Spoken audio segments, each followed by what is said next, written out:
Yes, now my people, welcome back to the Physique podcast. And today we have a fantastic guest, Alex Lehman, who is a men's coach. And I'll be honest with you, his one life story is like three life stories packed into one. Born in a Kazakh family, immigrated to Canada, and has been back and forth from Germany, Canada, and also just traveled the entire world. And that's what fascinates me about his story, and it resonates with me, and very similar to how I grew up. So very happy to run through your experiences with bullying in school, the culture shocks between moving from country to country, and the family pressure as well. Now, in your early 20s, he worked as a paramedic, so he's had an experience of life and death situations, but also had one with himself, and that is, from what I can see, been a pivotal turning point in your life. And then 8 years, 4 continents, many plant medicine ceremonies, darkness retreats, and a mountain of breathwork and internal work later. Alex now helps men trade anxiety and isolation for grounded confidence and real connection. So today, we dive into his journey and how conscious breathing rebuilds a man's relationship with himself, but also everyone else is around him. So welcome to the podcast today, Alex. Nice to have you on. It's an absolute pleasure to be here with you, Stephen, and thank you as well for this wonderful intro. Put a smile on my face just to hear about it. Amazing. So I have a tradition. One thing I always ask every single guest that comes on is, what is your death row meal? So you have a starter, main, and dessert, and a drink. Go. Say that one more time. So you're on death row. Okay. You have one meal before you die. What is it? You have a starter, main, and a dessert. So I'm sorry if I'm not fully understanding it. So, okay, I got $1 million. Anything you want. And then I can do whatever I want with it. Yep. Fuck me, man. All right. Anything. Yeah, this one's definitely hitting me sideways here. Yeah. This is why we start the podcast with a nice little intro. All right. So what I would say is I would probably, first of all, take my parents onto some form of experience. I'd probably go to Iceland with my parents, especially with my dad. Yeah. He's always had this great desire for travel. And it's almost like he lived out his passion and curiosity for travel through me, but never actually had the opportunity to do so with himself. So I think that is definitely something that I would do. I would also probably have a look at all the experiences that I would still want to have and the places that I would really love to go, and really invest into experiences, but also relationships, and really looking at who are the people that I would really still want to spend time with and have enriching experiences, and really devote and dedicate myself towards that. And adding on to that, I would probably film the entire experience and capture it, and then create some cool story around it that could perhaps inspire and influence other people. Yes. Yeah, I think content creation from an experience point of view helps a lot of people either understand what you've gone through or understand a new experience, and then that piques their curiosity and then allows them to venture it themselves, which is quite good. Now, I want to talk about, obviously, the story that you have, and I want to take it all the way back to your family situation growing up and what it was like living in a Kazakh household. And talk to me a little bit about what was it like being in I presume, a traditionally European family, and how being a good son is in that environment. Yeah. Thank you, man. I would say that it created initially a lot of confusion. Yeah. There was just this deep recognition, having been born in Germany, but also being raised in an immigrant family, that there is naturally some difference between the way I'm showing up and the way I'm being influenced compared to how my friends were showing up. So I think very early on, there was already this deep primal need and desire to want to belong and to want to fit in. Yeah. And there was this deep fear that if I were to present myself or show up as who I really am, and if people knew, like I remember I would hide the fact that my parents are from Kazakhstan. Yeah. And I would say, no, I'm German, because there was such a fear that if they knew that I came from an immigrant family, they'll think less of me. Yeah. So I think very early on, there was already this deep fear instilled around belonging. And I would say that is probably one of my more primal wounds that, led me down a lot of different areas in my life. And so I think as well with that, naturally, there was as well a lot of shame that was instilled.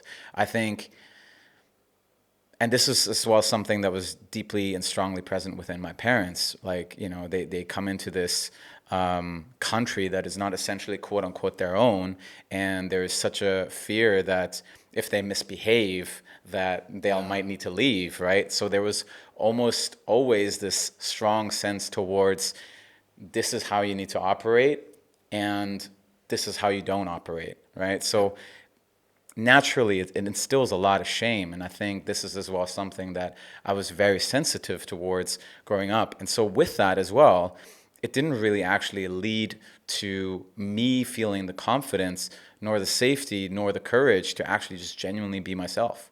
I mean, I've always been very innately adventurous, risk-taking, boisterous from an early age, but it almost felt like I had to suppress this aspect of myself and constantly address my environment and look at, okay, who do you need me to be? And I'll just become that. Yeah. So you were very, very, because I call that very simple, in simple terms, wearing different hats. And you sounds like from very early age, which is Big time. it's a lot of pressure on a kid, that is. Oh yeah, man. Right? Yeah. Because one interesting thing that I wanted to know is what language did you predominantly speak and listen to when you were growing up? German. Yeah, German, it was okay. so wild because my parents actually didn't even want me to learn Russian because they had such a fear that if Russian was my first language, I might not fit in. Yes. I might not belong to them. Yeah. Right. I picked up Russian later on, but yeah, German is my predominant language. Same with me. Well, I'm not predominantly a German speaker, but that is my second language. I speak German, understand it very well. My German's a little bit rusty, but as it is, when you don't, I think German as a language, when you don't speak it, it's a very hard one to keep up with. Agreed. So it's very, very grammatically confusing. So yeah, for me, it's very similar to your situation where we were in Australia after being born in Germany, and it's very similar to your situation where there are rules in Australia. They're very renowned for being strict, and we actually ended up getting kicked out of Australia because my dad had his accident. He couldn't work anymore, so they just booted us. So that was How old were you at the time? like 6-7 years old. Oh wow. So I was like young. So probably to my aid, I was too young to really understand, but very similar where we went to Australia and you had to abide by rules. My mum was German. Like, I would love to understand my mum in that situation because she was German living in Australia. That's a completely different culture. Could you speak English? She had to. Yeah. That was when she had to learn. I mean, she's not the best English speaker now, living in the UK for 25 years. That could tell you and give you an understanding of how poor it probably would have been when it was in the UK or in Australia. Now, the move to Canada, can you give me a bit of an understanding of what was behind that and what you had to deal with? Were you around sort of 10, 12 years old? I was 10. 10 Yeah. years old. And the initiative came more from my dad. And, like you have to again remember that my dad came from Kazakhstan and then he moves to Germany. Yeah. A country that he's never had some form of association with. I mean, to be fair, like our ancestors do come from Germany, which is why, as a result of, Germany reuniting again and the Berlin Wall falling, a lot of Russian Germans ended up coming to Germany. And so this is how he ended up going because his entire family essentially moved to Germany. And he had a very hard time to integrate into the culture because it's just very different, and, him coming more from a rural background and, being very connected to nature, living in a big city, was just a very huge leap and very huge jump for him. So we had a few relatives in Canada and he ended up going on several vacations and essentially really? persuaded and convinced my mom that, this could be the right thing for us to move and essentially migrate over to Canada. So that's kind of how it happened. So was he present a lot during the time in Canada? Great question. I mean, he was there, and in some ways he was not there because he was working a lot. And so he was physically absent, and I would as well say the greater pain was more he was emotionally absent. Yeah. But of course, I mean, my parents are still together today, and essentially, like I would see him every day. But there was a nutrient that was missing and that was lacking. Let's talk about that missing nutrient, right? As a kid, you obviously don't understand what you understand now. What was your form of chasing your father's approval, with him being emotionally and physically absent at times? Great question, man. I think for me, it has been really a lot around proving myself and high achievement or overachievement, perfection, and standing out in some ways. It's almost like I needed to shout across the rooftops for him to essentially see me and to recognize me and to notice me. And the moments I would receive his affection the most is when I did something really well. Whether it was in sports or in academics or in art. Those are kind of like the three predominant areas that I was operating in, from a young age. And I noticed how he would be with me in those moments. And usually when that wasn't so present, when I wasn't exceeding in these ways, it's almost like I felt like I was invisible or it didn't really matter to him. And was it only at these like larger events in your life where he would congratulate and show love, not during the process? Because I think that's a very distinguishable thing. Like someone not being there during the process, but being there once. It's interesting because I don't want to categorically say yes or no. Truthfully, because I'm so aware of our biases and how I will always remember the moments where he didn't say he loves me. Yeah. Right? 100%. It's negative bias. Yeah, exactly. So I will direct my attention towards that. I guess what I can say to you is that there was definitely a lack in many moments where I didn't feel his appreciation, where I didn't feel his recognition, where I didn't feel his love. Like something that I've actually been looking at recently is when I moved to Canada, I started playing ice hockey, and Great sport. yeah, it's amazing. I absolutely loved it from the moment I first discovered the sport. But one has to as well consider I started when I was 13. Most Canadians start when they're like 3.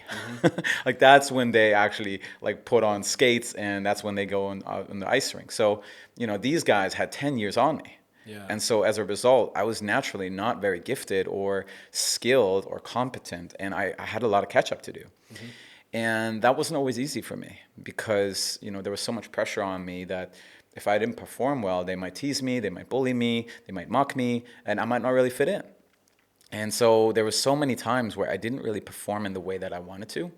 And the way that I came out of those experiences was feeling very down about myself and feeling being very highly critical towards myself. And what I observed within my dad was he would notice those states and he would try to fix me in those moments. And I think what I would like something that I really grappled with recently is I just needed him to look at me and say, no matter what happens, no matter the outcome, I'm still proud of you. Rather than just trying to find a solution. Yeah, exactly, because he wasn't really with me, if that makes sense. No, I feel you. Yeah, that's something I've understood in the last probably 2 years as well. Is that not everything needs a solution. Sometimes it's just put arm around the shoulder and say, you know what, you're doing your best. And then I want to say the solution-oriented approach can come after that. Yes, and it's definitely necessary. However, of course it is. It's not necessary for every single situation, every single eventuality. Talking about, you mentioned the bullying. Obviously in Canada, is this where you found yourself in school getting bullied due to was it linked at all to the ice hockey and the gap that you had in skill, or was it just at school? That was a part of it, and then of course as well there was an aspect towards just being German, and then naturally as well the associations that people would have towards Germans, and then just the mockery and that would come as well. My looks, I was very much teased for my looks, and essentially described as not attractive. And that was really tough for me. For any kid, is it? It brought up a lot of self-consciousness because up until that time, I wasn't self-conscious, right? Up until someone would draw my awareness towards, hey, this is the way that you look and this is the way people perceive you, right? So that created a lot of, as well, internalized sense of shame and a lot of self-loathing and a lot of pressure in terms of, oh, like, I have so much I need to catch up on. I need to perform really well. Otherwise, Yeah. people won't like me. How did you deal with the pressure at that time? Given obviously hindsight's 2020, right? Yeah. Well, I think that eventually the way that I dealt with it was the way which which it directed me towards my journey. I think the way that I soothed in many ways was through isolation. It was through movies. It was through books. It was through pornography. That was a Yeah. really big one. I emotionally soothed myself through porn, which was very destructive. And I think as well, just through suppressing my feelings and just directing my attention towards sports. Okay, so that was your channel, yes. Yeah. It's very that's very good to hear because I channeled a lot of my energy from bullying in school, being ADHD through sports. Yeah. First it was boxing, Yeah. then it was football, Yeah. then it was bodybuilding. Obviously you could see like Right. Right. that took over as a precedent in comparison to everything. But I tried a lot of sports when I was at school. Cricket, badminton, tennis, any recreational sport you could think of at the time in the UK, I was channeling my energy, and that's the way I had to. I even had a boxing bag in my room. That's how bad it got with my parents. That's awesome. I was very similar in that. I was playing baseball, I was playing Yeah. hockey, I was playing basketball, I was playing volleyball. I was running a lot. That was just a way for me to stay somewhat bonded. And I just love what team sports can do for particularly men in terms of creating connections with each other. Camaraderie, the banter. Absolutely, man. It's something that I'll be honest with you. It's something that I don't miss, but you do have moments where you're like, "Ah, just go somewhere with the boys. You need that time. You know what I mean? Like the breath work the men's work that we did. Was it 4 Saturdays ago now? That was like the first time in a long time where I was in an environment where it was just men. Yep. Men on similar journeys, similar understandings. That's it. And it was nice, and obviously I've spoke to a lot of the lads since and whatnot, and it's brilliant. And I think that is important for any man listening to this, understanding that, do you know what, you don't have to always just look for yourself to answer the solutions. Just go out into a group of men, socialize, be productive and channel your energy into a sport or something like that, because it's very important. I think one of the greatest wounds that a lot of men particularly are experiencing is lone wolf syndrome. Yeah, Right? I'm one of them. That's I'm one of them. Yeah, and that was as well my biggest wound. And essentially what it pointed to for me, and what I also observe with a lot of men, is that if I were to share what's going on with me, or if I were to really expose myself, they'll discard me, right? Or they'll reject me. And there was a lot of that. And it was also this notion that I need to have it figured out on my own. Yeah. I need to have it all sorted on my own. Yeah. And there's almost this very arrogant consideration that, I don't need that support from somebody else to essentially, carve out my path, particularly as an entrepreneur, because we're not pursuing a prescripted path. We're creating our own path. And so I see that help and support and camaraderie and teamwork is an absolute necessity. Yeah, very interesting you say the creation of our own path. It's impossible for anyone to really lay out a map, right? Yeah. What I found and what you'll understand is it's about acquiring tools to be like, okay, well, I'm going down this path. I need a bike, or I need a car, or I need a sledgehammer, and you have to acquire all of these different tools and resources that you can build by playing team sports, by doing individual, by learning business, going through experiences, relationships, and all these different tools come through experience, come through analyzing feedback loops. And it's important that it has to start somewhere, right? So for you, where did that healthy feedback loop begin? Was it when you had a conversation with people at a sports team and they were like, hang on a minute, like, you're not a weirdo? What was the kind of trigger point? I can't pinpoint just one. I think there's been numerous on my journey. I would say there was one pivotal moment that happened when I was 25 at the time, so that was almost 8 years ago. And I came out of a relationship, and at that time, I noticed myself being very dysregulated in my nervous system. I wouldn't even have known in language what that is, but that's how I would describe it now. I was disconnected from myself, and I was very fried within my nerves. I was in a perpetual state of fight or flight. And so I didn't really know how to deal with myself emotionally. And during that time, I mean, I was looking for everything. And essentially what I found for myself was meditation and gentle breathing practices. Okay. It's not the breath work that I provide today as a service, but these were gentle breathing practices and meditation. Yeah. And essentially what I was cultivating over time was awareness, attention, and mindfulness, and this capacity to direct my attention towards the things that I want to focus on, because my mind was just all over the place. I was just very dispersed and very spilled.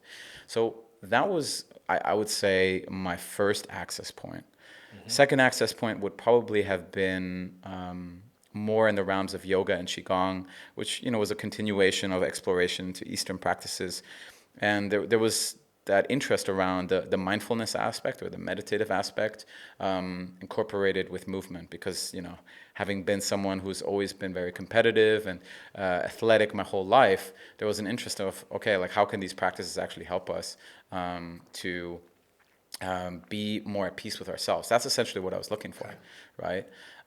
So I would say that those were two pivotal moments, and I would say the probably biggest for me had been when I got to Bali 4.5 years ago, and when I'd found my mentor, Edward Dangerfield, who's now as well a very dear friend of mine, and I went through his training within facilitated breath repatterning, so the technique that I now offer and as well do trainings in, and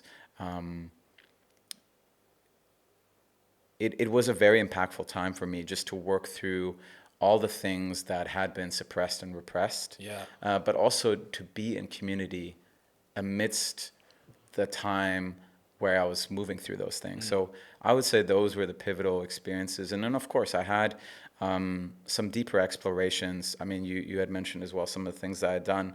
I've always been someone that had challenged myself. So, I would do like 10-day meditation retreats. I would do a darkness retreat. I would explore numerous and various different forms of plant medicine. I would explore the depths of intimacy, sexuality, and relationship through Tantra. Like, for me, there was just an interest of, like, all I was doing is putting myself through various different experiments and collecting data. Like that was my interest in that. I was kind of like looking at it as a scientist, I literally, I try everything once. Yes. I tried absolutely everything that I could think of once. That's awesome. Right? So, like, it's interesting that you say that. So, that process didn't happen whilst you were in a relationship. No. So, do you think, I believe, and this is my honest opinion, that a man truly experiences genuine heartbreak at least once. Oh, yeah. Right? Or even genuine heartbreak just once in their life. All of these experiences that it kind of just, when you were speaking about it, just radiated out of you. None of that came whilst in a relationship with anyone. Correct? I see that heartbreak, or the brink of heartbreak, or the brink of a relationship closure, is very often the access point for a man to go into a deeper journey within himself. 100%. And discover who he really is 100%. and what are the things underneath the surface. And before he has been on that journey within a relationship, he's often so unaware of these patterns, or he's so unwilling to look at it until a woman will tell him, motherfucker, look at this stuff, or I'll break up with you, Or she's like, I'm done with you. I'm not interested any longer. 100%. Yeah, it's very interesting you say that, because it comes, I think as well, like when, in my experience and other people's experience, when women come to you with that mission statement, it's already too late. Yeah. I believe that women, it's like delayed information acceptance. Totally. Where if they're saying to you what they're saying to you, they've probably had this in their brain for 4 or 5 months. That's exactly So when they come out, they're like, fuck, I'm telling this guy now, but even if he does anything about it, I've got so many signs, so many piece of data to go Yes. back from and go, he's not going to change. Well, that's the thing. And if men were really aware and were listening to what she is that's saying, really important. she would have like you would have noticed her discontent or dissatisfaction maybe a year ago, a few years ago, a few months ago. But I think, I don't know how you see it, but like I definitely see my own stubbornness, and then I 100% regularly agree. see the stubbornness amongst men. Because women are very subtle, right? Right. They begin with a comment here, a comment there. And that's Yes. when you have to, like, from my experience, and this is why I have such a healthy relationship with my girlfriend, is that when we have any form of discontent, we tackle it at very surface level there and then, not going, oh, we'll speak about it later. We'll go, okay, well, what's actually bothering you? Love it. Get it straight to it, because that one subtle comment will turn into a week's worth of frustration, which will then turn into a boiling point. And that's the problem that you have in relationships. You probably experience this yourself, is that the majority of time, it's just a boiling point that brings so many things to the surface. When in reality, if you just tick off all these little disagreements or this piece of discontent one by one, there's no ability for anything to boil up. So there's no eruption. And then eruption is where you don't think clearly, you make irrational decisions, you say things that you shouldn't say, you do things that you shouldn't do, and then that causes catastrophic effects to the relationship. I love that you have that capacity to do that, and really admire that this is the way that you pursue conflict and certain triggers when they arise. Because I would say that is definitely not the common thing that that I at least see a lot of men doing. A lot of them want to maybe and I'm not generalizing with that. Or I'm not seeking to generalize at least. But a lot of men, what I observe, which creates a lot of havoc in relationships, is they seek to push it under the rug, or they're the nice guy, or they're conflict avoidant. And with that, the annoyance, the dissatisfaction just generally accumulates over time, right? And 100%. So for us to direct our attention towards that, I think this is absolutely more of a pathway for us to really direct our attention towards what's really going on here, and then potentially find a solution. Yeah, and as well, men's psychology and female psychology are very different. So you have to, if you're going to commit to having a female in your life, men probably don't want to hear this, but you have to understand the psychology of your woman. Because how we accept information, how they accept information, is fucking very different, man. That's it. Very different. You have to, it's a skill you have to develop. Yeah. Because I'm telling you now, I'm 28. Right. And I did not have this skill when I was 18. I did not have this skill when I was 21. Right. And I've been developing this skill since my current relationship began, which was at the age of 24. And it's a process. And even if you asked her if she was in the room today, she would say, the first 2 years of our relationship, I was cold. I was unemotional. I was withdrawn. And then slowly but surely you have these conversations, you get reassurance, you get confidence, and then it builds into this beautiful synergy of, oh, I want to talk to you about this. Oh, I want to talk to you about this. And there's no heightened levels of discontent or heightened levels of toxicity or heightened levels of emotions. Yeah. It's very stable. It's like, I just want to pull you and speak to you about this. I just want to pull you and speak to this. What you're doing here can be better. This is why I'm looking out for you, blah, blah, blah. Very healthy. Yes. Rather than what I used to have, which would be conflicts, arguments, and I would never, look, I've heard of things in the past with men and violent stuff. I never crossed that line. However, you hear stuff like that when that's the eruption point that I'm talking about. And again, it comes down to having confidence in yourself to be able to enter that conflict and come out the other side correctly. Because I think that's probably the biggest issue, is that men don't know how to enter conflict, especially with a woman, and handle it correctly. Totally. Yeah, I guess one of the things I just want to bring in is that, I work with a lot of high performers, and one of the things that I consider is if the relationship is not stable and solid, it impacts every other area of their lives. 100%. Like, this is why I, as well, within my work, direct so much of my attention towards relationships.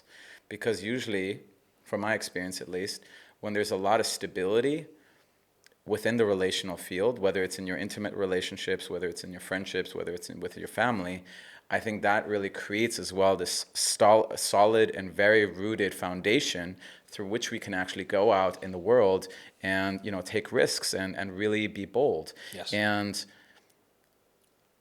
the challenge as you already communicated, is that a lot of individuals don't actually have the skills, nor have actually ever learned the tools to actually how to create intimacy, how to actually navigate conflict in those moments, how to be aware when maybe their childhood stuff is being projected onto their partner. Yeah. I mean, that's a very common thing that I see very regularly.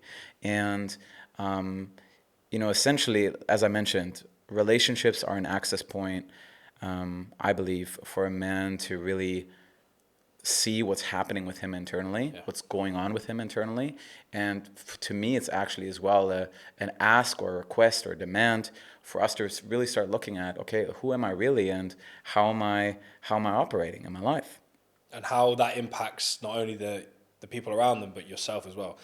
And like, it's funny, it's interesting you say that the situation about stability is that when it's stable within your walls at home, you are then able to be slightly more risk-taking and slightly more unstable outside, because you know you have that safe space. And Absolutely. we spoke about that safe space Yes. a while ago during the men's work.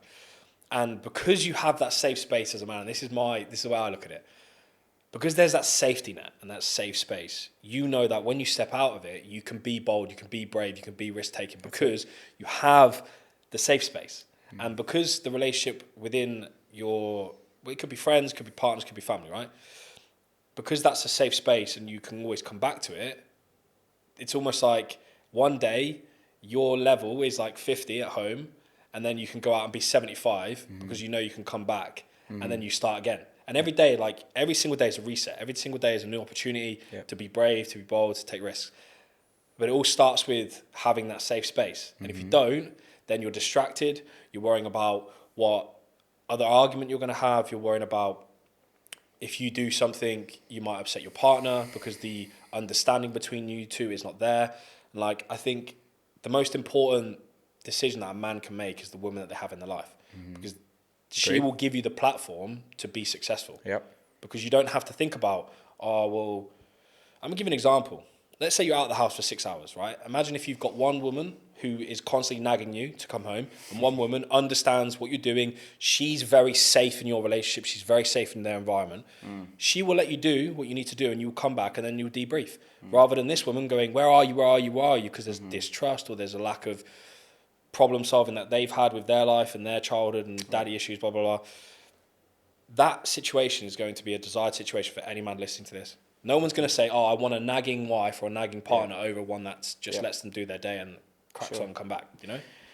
I mean, so many directions that we can go with that, but I think also maybe just something that I really want to point out is, yes, of course, I think it's very important for us to be very selective and very discerning with the type of partner that we select in our lives. And, that's also something that I very much live by. I'm currently in a time of my life where I feel very ready to build a life with someone. And so I am, as a result, very, very discerning with the women that I meet. However, I think something that a lot of individuals don't really pay a lot of attention towards is, where are they actually creating this nagging woman through their way of operating? Because their way of operating is essentially leading to her feeling unsafe. Yes, sir. And to her perpetuating a sense of mistrust. Of course, like we can draw and attract partners in that have a traumatic childhood, have daddy issues, to your point, and are projecting all that stuff onto us. Or, she could actually be a very stable woman. You're but bringing out of her. Yeah, exactly, bringing out in her because you're not a safe man. Yes. You're not a safe space. Yes. And that happens very commonly, and there's a lot of different ways for us as men to be unsafe when we don't bring clarity, when we don't bring direction, when we don't bring leadership, when we don't resolve emotional tension when it arises, when we are not a stand for her needs and desires, but also not communicating what's going on for us. Yes. I mean, like, this is just a handful of things that I've just communicated. But if you don't do any of that, you're going to be an incredibly unsafe man. And then that leads to having more on your plate, distractions, then you can do less in the outside world. Exactly. And it's a vicious cycle. Totally. And it all starts with what happens inside your four walls. Yeah. And I mean, I love as well that you're bringing it back to that, because I think one of the things as well that men are very much directed towards is the ROI. What's my return of investment? And like, we want peace, essentially. I think one of the things that men often communicate to me is they want more peace in their lives, they want more freedom, they want more stillness. Well, where are you creating actually chaos in your life Yes. through, being unsafe, essentially, Yeah, right? 100%. Because I've had two previous experiences with women that you would very much attribute to being a chaotic environment and very unstable. And I look back to that and I look at that part of my life as my least valuable part of me, because I'm not bringing what I bring to the table now. Yeah. So there's a clear correlation. Yeah. Even though some parts of your life are inquantifiable in regards to return on investment, right? Yeah. But success leaves clues, right? So if you are safe within an environment at home and you are then also the most successful version of yourself, ding, ding, ding. It's a light bulb moment, right? Yeah, man. It's not rocket science. So I want to touch upon how you utilize breath work to aid men. So I think men men's men breathe a lot how they communicate over text, right? Short, shallow, full attention, right? Love that. Yeah, that's the way I think of it. Yep, yep. How would you enable a man to be able to be more expressive just through some breathing techniques or mediations? Well, this is a very big question. It's a very broad question. So there's a few elements that I might just want to address. First of all, there's various different aspects that we might want to consider when it comes to breath work and breathing. And also the question presents itself, well, why is this really important? Well, I would argue that breathing is the thing that we most predominantly do throughout our lives. We breathe up to 21,000 to 26,000 breaths a day, right? Crazy. So if you just reflect on, so many individuals will have all these protocols towards food and what they're eating, but at the most you might have 3 to 4 meals a day. Maybe a few more if you're a bodybuilder, but that's essentially it. Whereas 21,000 to 26,000 breaths a day. And to your point, if your breathing is maladaptive, if you're breathing short, shallow, and, in terms of where you're breathing perhaps maybe even more towards the upper chest, then you're also going to perpetuate a lot of stress and a lot of anxiety within your system. So I guess one of the things that we might just want to address when it comes to breathing is functional breathing. How do we want to breathe ideally or optimally as we move through life? Well, generally, we want to breathe in a slow manner. We want to breathe in a deep manner. And generally, we want to have the breath originate from the belly and breathe all the way up to the chest. So that would be an ideal way of breathing. And I think where a man can begin with that is just to draw their awareness towards how am I breathing day to day. Like a very easy and very practical way to work on this is set yourself some alarms throughout your day, maybe once an hour, and then have that be a cue where you check in, how am I breathing in this very moment, right? And then perhaps bringing in an exercise, and there's numerous different exercises that I can, bring in. This could be box breathing is a very popular one that I as well know the Navy SEALs have adopted. Coherent breathing, which is, breathing in for 5 seconds, exhaling for 5 seconds. I do that a lot. Yeah, so that's a very beautiful way of bringing in breath. Diaphragmatic breathing, where perhaps we're inhaling for 4 seconds, but then as well have the exhale elongated and we're breathing out through the mouth. So generally what occurs with a lot of individuals is, so the way I want to just frame this here before I add anything else to this topic is breathing is so essential and it's so important because it's the modulator within our nervous system. And the nervous system is an important thing to consider because it's a way or a lens through which we look at life. Yeah, it's our most primitive and it's our most instinctual nature. generally the nervous system will look out for threat. Look at animals, Yeah. you know, and they are very much guided and embodied and directed through their nervous system. Now, we have that system within ourselves as well. What is unique to us as humans is that we have the prefrontal cortex, which allows us to reason. Yes. However, we still have that system, and we need to learn to work with it. And with the inhales, generally, we'll activate the nervous system. If we're over-activating, we're going to lead ourselves, or we're going to draw ourselves into a stress response. Whereas the exhale is more the break, or the aspect within the aspect that allows us to relax within our nervous system.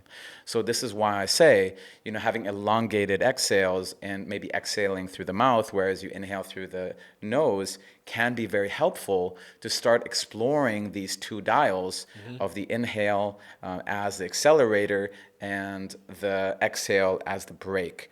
So I think this is just the framing that I want to just offer for individuals. So this is more in the realms of functional breathing. Accelerator and brake. That's Yeah. That's a good way of looking at it. This is functional breathing. Because if you were to, let's say you were to exaggerate and aggressively exaggerate your inhale, you have the ability to raise your heart rate, right? Yes, absolutely. So that's what people would refer to the acceleration. Totally. And then making sure you exaggerate the exhale, that's when you could bring your heart rate down. Yeah, which is absolutely. exactly what the functionality is. And you can do that very quickly.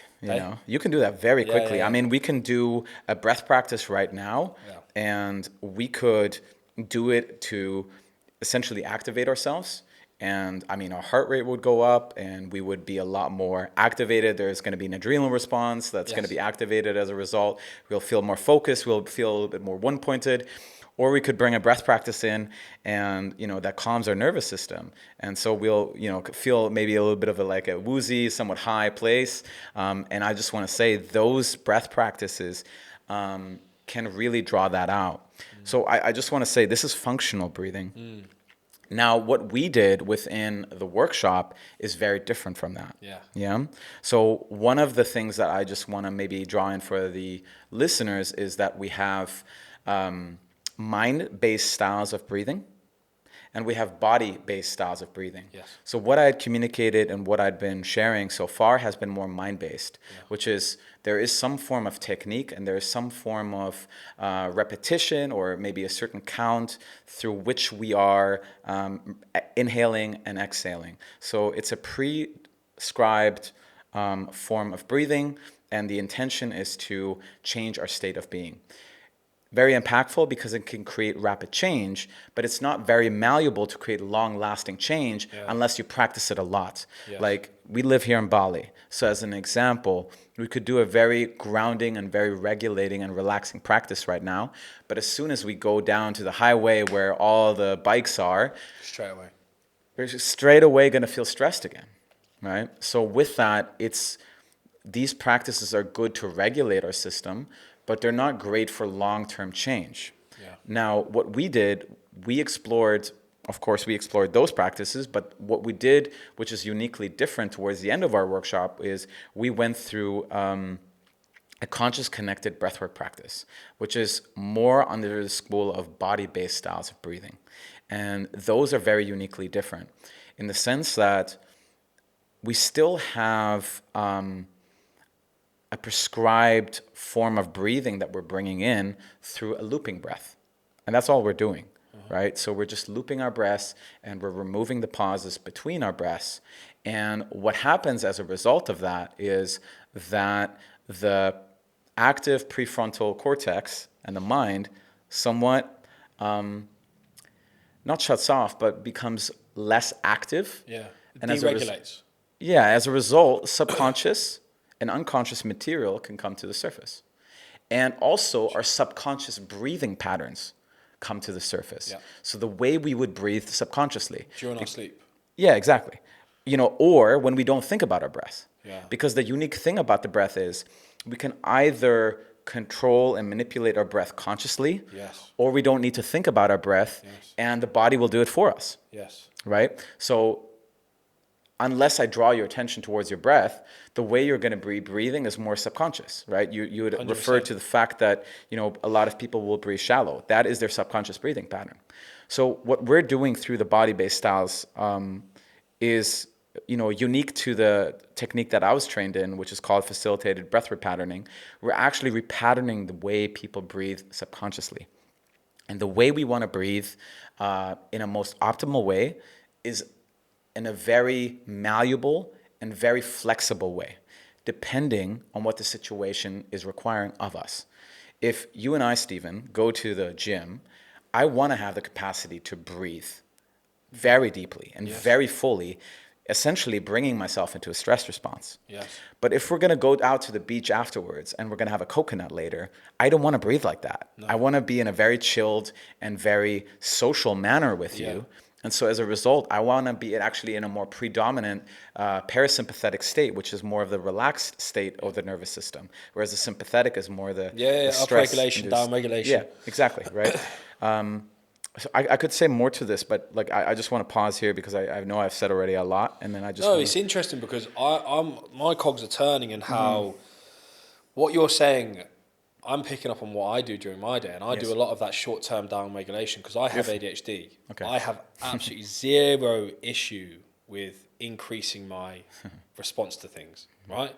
So my version of breath work is always down regulation. It's always calming. It's always extenuated exhale. It's never like they very rarely need to do that because my body naturally can get itself into a heightened state of stress and I wouldn't say stress, heightened state of adrenaline. Yes. Right? Especially in the mornings. Like I don't need to drink that much coffee. Yep. In fact, I cut my caffeine intake at 1 p.m. So all of the time I am doing breath work, I will go big deep breath in.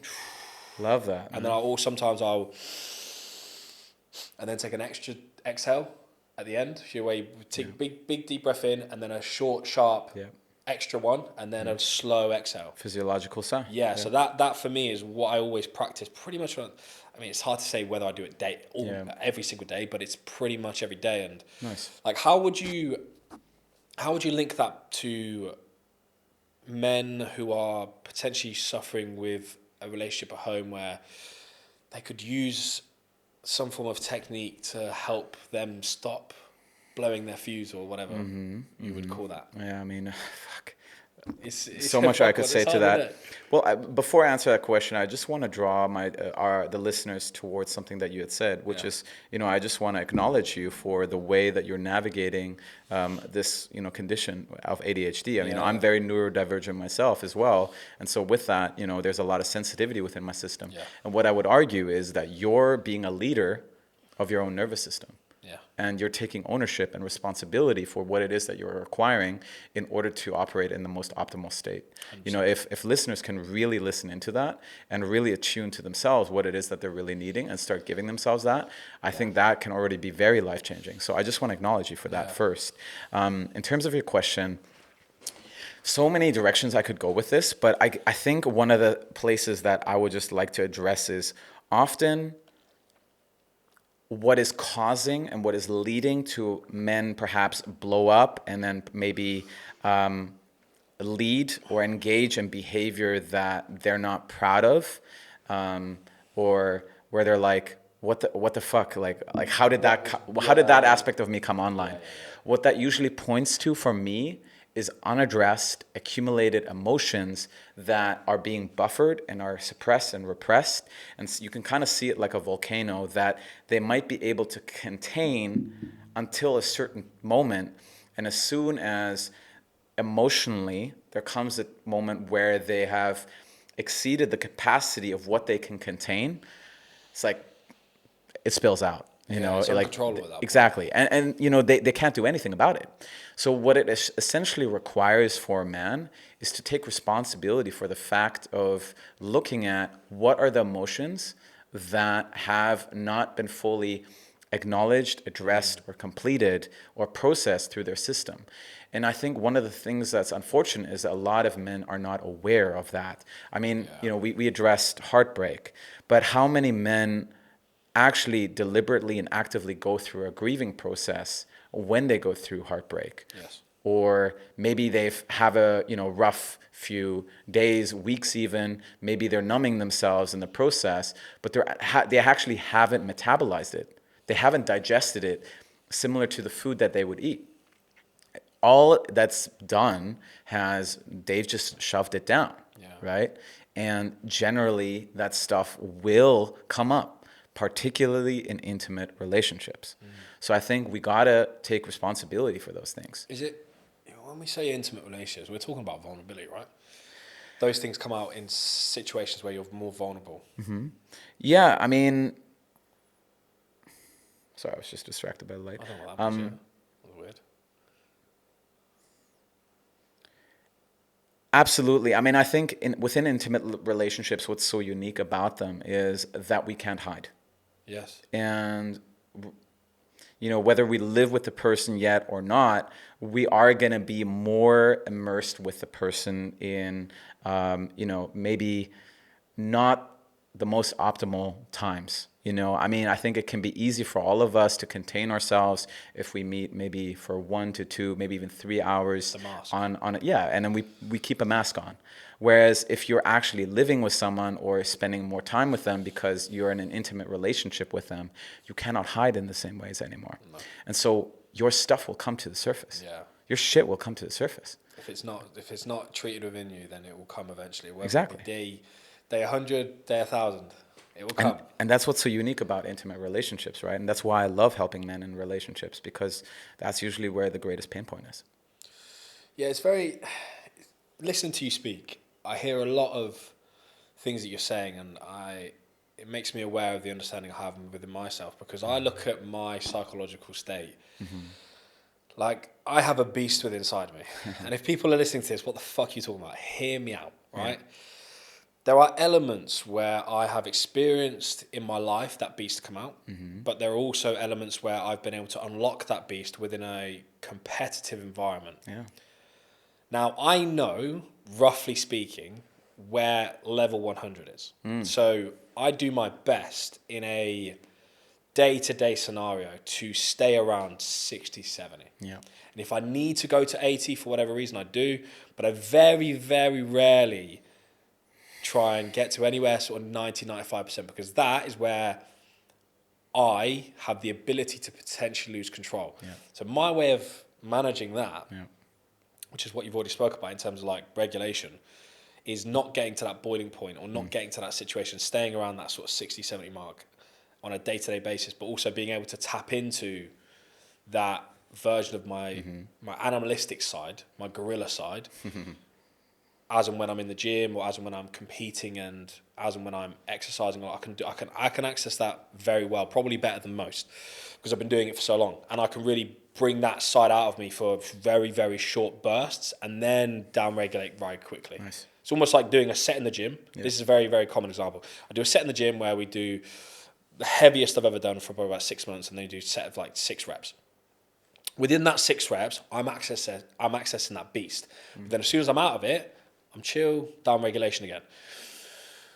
Breathing techniques to bring myself back down. Good. And then you go back into it though. So like I'm practicing that on numerous times a week to access that version of myself, but also be able to come in and out. That's amazing, man. I don't know if that's something that you're familiar with. It absolutely fucking resonates. And I love that you have a beast inside of you, man. Yeah. And I absolutely know the beast as well inside of me. And I would argue every man has a beast inside of him. 100%. And I think it is of great value to nurture that beast inside of you. Yeah.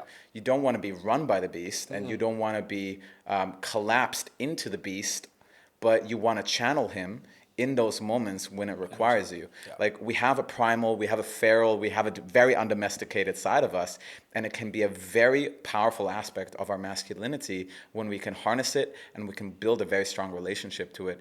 But to your point, we need to as well learn how to contain that aspect of us. Yes. Like one of the things I reflected on this morning is I'm less interested in supporting men to be good men, but I want to support them in being integrated men.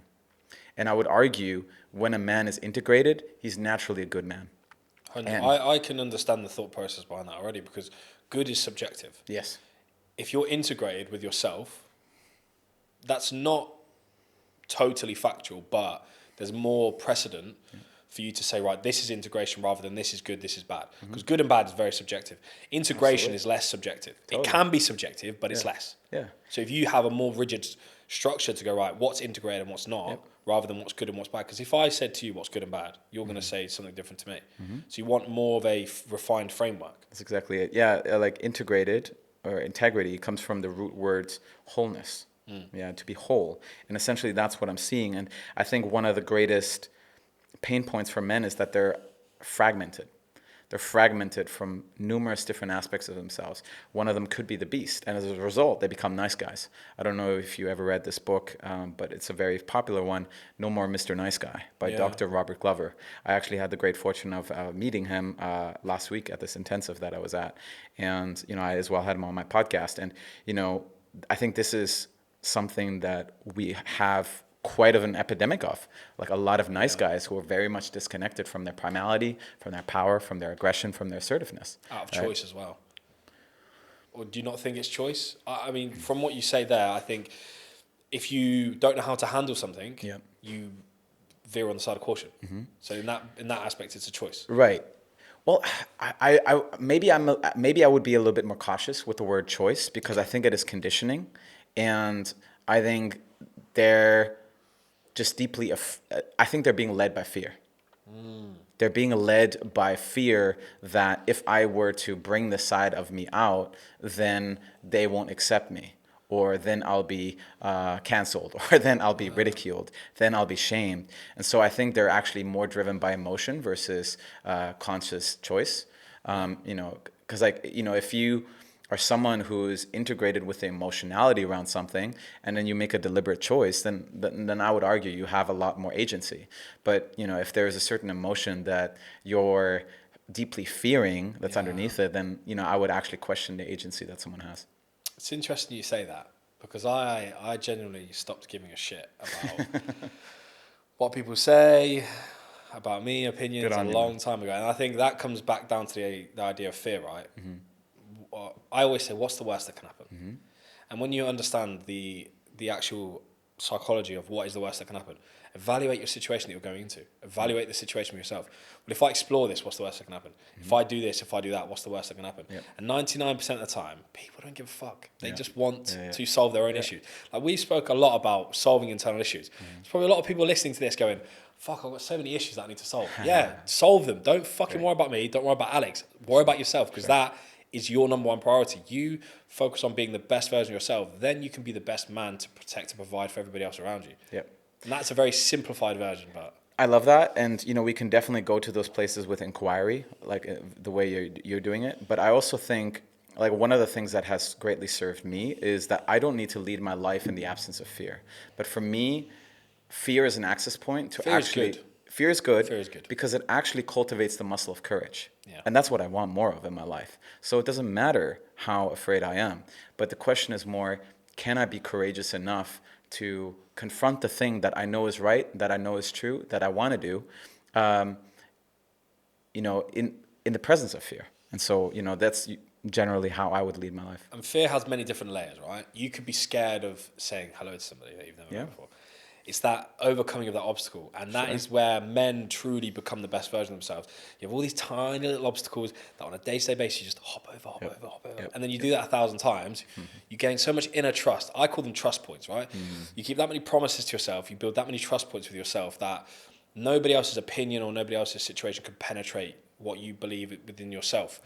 And that is the situation I think everyone needs to be in. We've just got a knock on the door, so I'll wrap it up with just a quick rapid fire round, right? We've got four rapid fire questions. All right. And I just want to get your opinion. Not sure how good I am on those things, but so we've got best book or advice on breathing.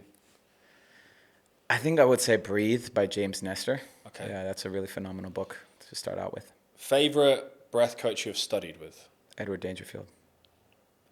Biggest mistake beginners make? Avoiding fear. And define masculine presence in one sentence. The capacity to be fully aware and to be at full peace with what's here in the moment. Yeah, that's amazing.